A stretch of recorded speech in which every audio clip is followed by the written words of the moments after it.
Allez, vite, vite, vite, vite, vite. Esther chapitre 2. Entrée en scène d'Esther.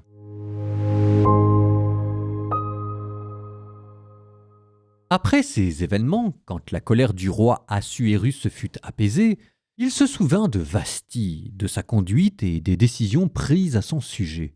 Les gens qui étaient au service du roi dirent alors « Qu'on cherche pour le roi des jeunes filles vierges agréables à voir, qu'il établisse dans toutes les provinces de son royaume des commissaires pour rassembler à Suse la citadelle dans la maison des femmes, toutes les jeunes filles vierges et agréables à voir, sous l'autorité de Égée, eunuque du roi, gardien des femmes, qui leur donnera ce qui est nécessaire à leur toilette. La jeune fille qui plaira au roi deviendra reine à la place de Vasthi. » Le conseil plut au roi et il le suivit.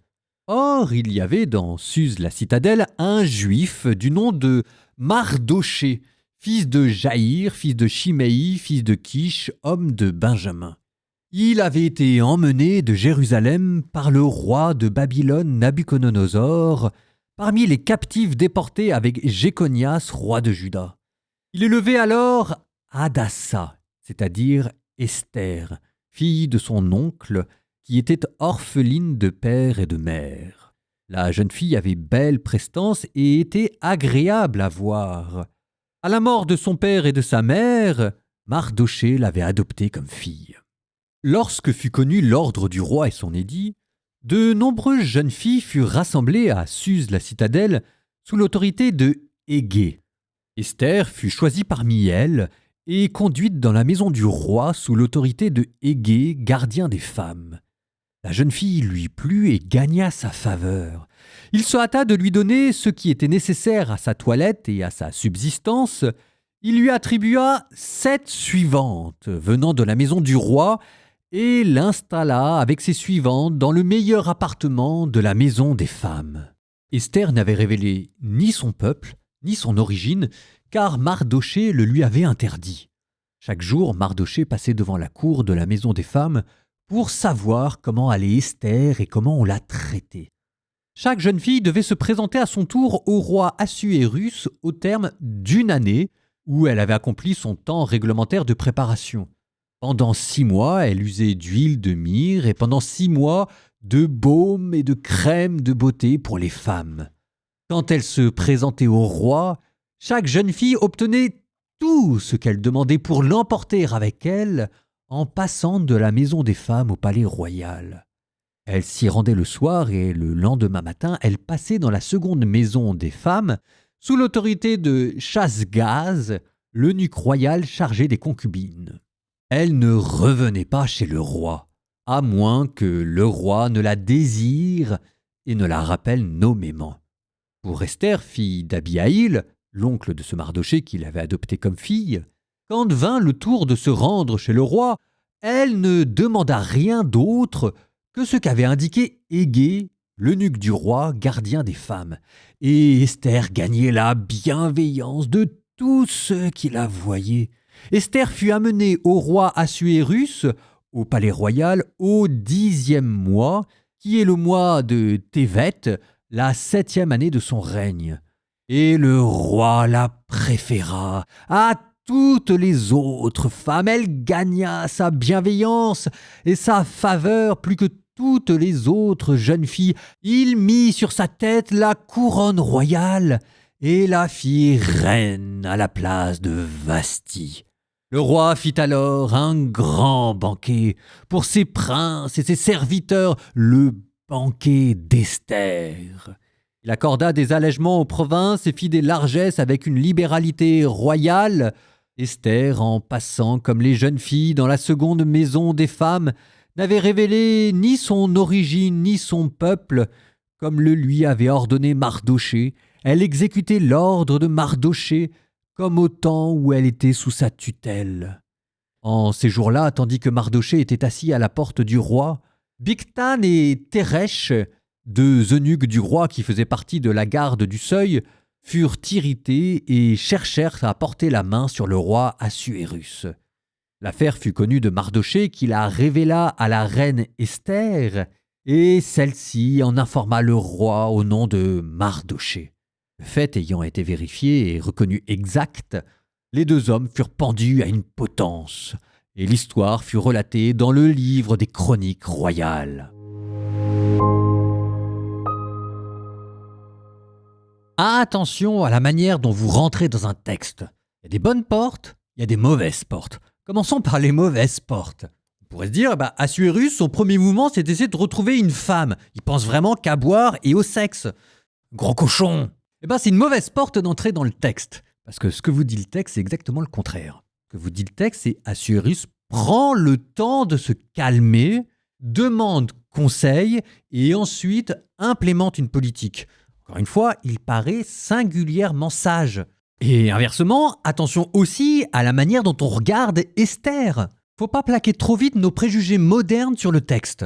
Parce que généralement, le premier mouvement, c'est de se dire « Ah oui, mais pauvre petite bichette, là, elle s'est fait prendre de force et on imagine des mamelouks à dos de chameaux qui viennent ravir les femmes pour les emporter dans un harem baïonnette au poing. » Bon, j'ai mélangé les images, mais vous avez compris l'idée.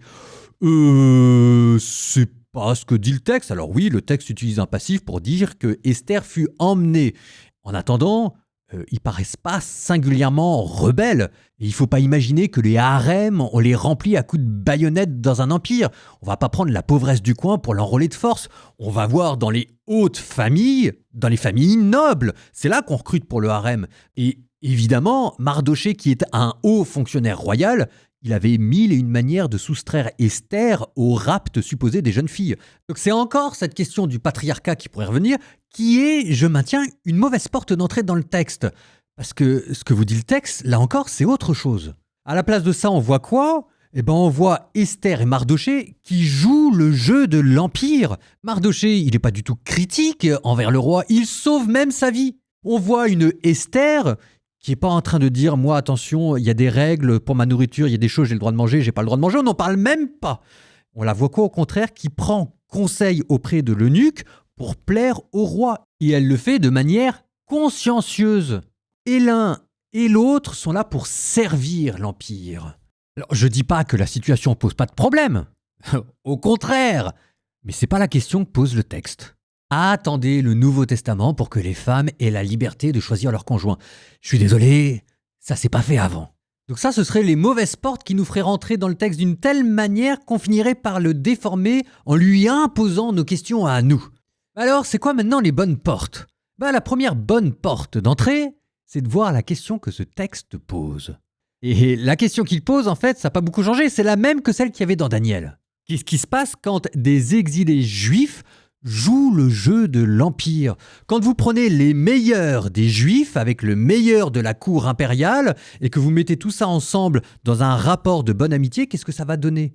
Avec Daniel, c'était la question de la magie des sages et des rêves interprétatoires. Ici, ça va être la question politique et des jeux de pouvoir, mais c'est toujours la même chose. C'est Dieu qui, à travers les Juifs, exilés à Babylone, maintenant ici en Perse, va en profiter pour bénir un empire païen. Et deuxième bonne porte d'entrée pour comprendre le texte, le nom des protagonistes. Vous allez voir, ça va nous amener assez loin. Esther fait penser à la déesse Ishtar, la déesse de la fécondité et de la beauté. Et de fait, ce sont ces attributs-là que Esther va incarner. Mardochée, lui, Mardokai, fait penser à un autre nom d'une autre divinité mésopotamienne. Marduk, le grand dieu qui au début n'était pas le grand dieu, mais qui ensuite a livré un combat pour délivrer les autres dieux. Et de fait, on verra aussi que Mardochée est inscrit dans une lutte de pouvoir ici. Donc il y a peut-être plus derrière Esther que Mardochée que simplement Esther et Mardochée. Il y a comme une lutte cosmique où les dieux sont en jeu. Ça, c'est la symbolique côté païen, côté babylonien et perse. La symbolique de leur nom côté juif, c'est autre chose.